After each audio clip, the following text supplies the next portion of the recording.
indissolubilidade do casamento. E chegaram-se a ele os fariseus, tentando-o e dizendo: é porventura lícito a um homem repudiar a sua mulher por qualquer causa? Não tendes lido que quem criou o homem desde o princípio os fez macho e fêmea? Por isso, deixará o homem pai e mãe e ajuntar-se-á com a sua mulher, e serão dois numa só carne. Assim que já não são dois, mas uma só carne. Não separe logo o homem o que Deus ajuntou.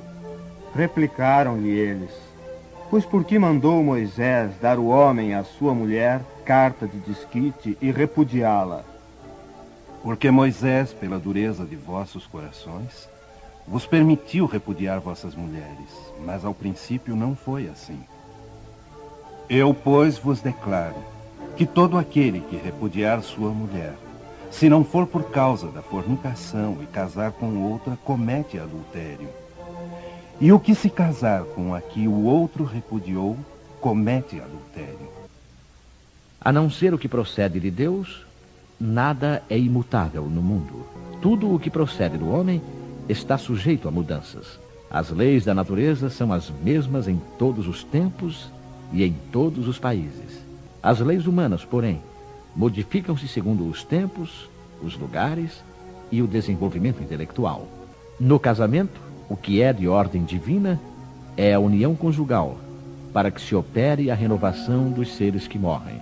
Mas as condições que regulam essa união são de tal maneira humanas que não há em todo o mundo, e mesmo na cristandade, dois países em que elas sejam absolutamente iguais, e não há mesmo um só em que elas não tenham sofrido modificações através dos tempos. Resulta desse fato que, perante a lei civil, o que é legítimo num país e em certa época, torna-se adultério noutro país e noutro tempo. Isso porque a lei civil tem por fim regular os interesses familiares. E esses interesses variam segundo os costumes e as necessidades locais. É assim, por exemplo, que em certos países o casamento religioso é o único legítimo, enquanto em outros o casamento civil é suficiente. Mas, na união conjugal, ao lado da lei divina material, comum a todos os seres vivos, existe outra lei divina, imutável como todas as leis de Deus, e exclusivamente moral, que é a lei do amor. Deus quis que os seres se unissem, não somente pelos laços carnais, mas também pelos da alma, a fim de que a mútua afeição dos esposos se estenda aos filhos e para que sejam dois, em vez de um, a amá-los, tratá-los e fazê-los progredir. Nas condições ordinárias do casamento, é levada em conta a lei do amor? Absolutamente. Não se consulta o sentimento mútuo de dois seres que se atraem reciprocamente, pois, na maioria das vezes, esse sentimento é rompido. O que se procura não é a satisfação do coração, mas a do orgulho, da vaidade, da cupidez. Numa palavra, todos os interesses materiais. Quando tudo corre bem, segundo esses interesses, disse que o casamento é conveniente. E quando as bolsas estão bem equilibradas, disse que os esposos estão igualmente harmonizados e devem ser muito felizes. Mas nem a lei civil, nem os compromissos que ela determina podem suprir a lei do amor, se esta não presidir a união. Disso resulta, frequentemente, que aquilo que se uniu à força, por si mesmo se separa, e que o juramento pronunciado ao pé do altar se torna um perjúrio, se foi dito como simples fórmula. São assim as uniões infelizes que se tornam criminosas. Dupla desgraça que se evitaria se, nas condições do matrimônio, não se esquecesse a única lei que o sanciona aos olhos de Deus, a lei do amor. Quando Deus disse, serão dois numa só carne, e quando Jesus advertiu, não separe o homem o que Deus juntou, isso deve ser entendido segundo a lei imutável de Deus, e não segundo a lei instável dos homens. A lei civil seria então supérflua, e deveríamos retornar aos casamentos segundo a natureza? Não, certamente.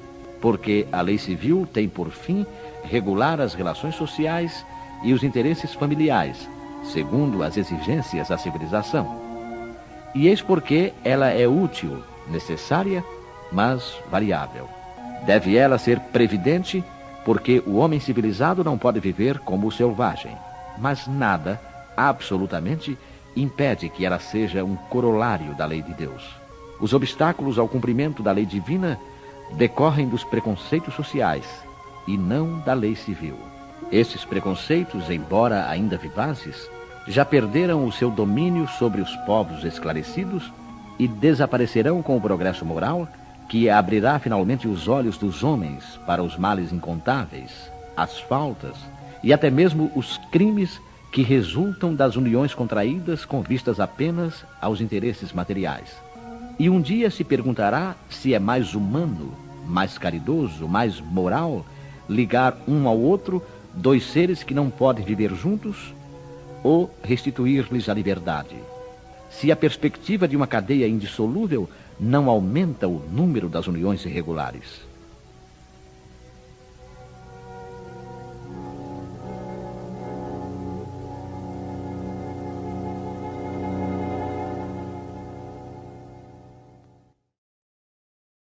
O divórcio.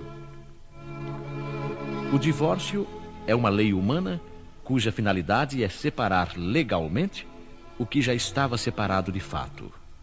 Não é contrário à lei de Deus, pois só reforma o que os homens fizeram e só tem aplicação nos casos em que a lei divina não foi considerada. Se fosse contrário a essa lei, a própria Igreja seria forçada a considerar como prevaricadores aqueles dos seus chefes que, por sua própria autoridade e em nome da religião, impuseram o divórcio em várias circunstâncias. Dupla prevaricação, aliás, porque praticada com vistas unicamente aos interesses materiais e não para atender à lei do amor. Mas nem mesmo Jesus consagrou a indissolubilidade absoluta do casamento. Não disse ele: Moisés, pela dureza dos vossos corações, vos permitiu repudiar as vossas mulheres? Isto significa que desde os tempos de Moisés, não sendo a mútua afeição o motivo único do casamento, a separação podia tornar-se necessária. Mas acrescenta: no princípio não foi assim. Ou seja, na origem da humanidade, quando os homens ainda não estavam pervertidos pelo egoísmo e orgulho e viviam segundo a lei de Deus, as uniões, fundadas na simpatia recíproca e não sobre a vaidade ou a ambição, não davam motivo ao repúdio. E vai ainda mais longe, pois especifica o caso em que o repúdio pode verificar-se: o de adultério. Ora, o adultério não existe onde reina uma afeição recíproca sincera. É verdade que proíbe ao homem desposar a mulher repudiada, mas é necessário considerar os costumes e o caráter dos homens do seu tempo. A lei mosaica prescrevia a lapidação para esses casos. Querendo abolir um costume bárbaro, precisava naturalmente de estabelecer uma penalidade que encontrou na ignomínia decorrente da proibição de novo casamento. Era, de qualquer maneira, uma lei civil substituída por outra lei civil, que, por sua vez, como todas as leis dessa natureza, devia sofrer a prova do tempo.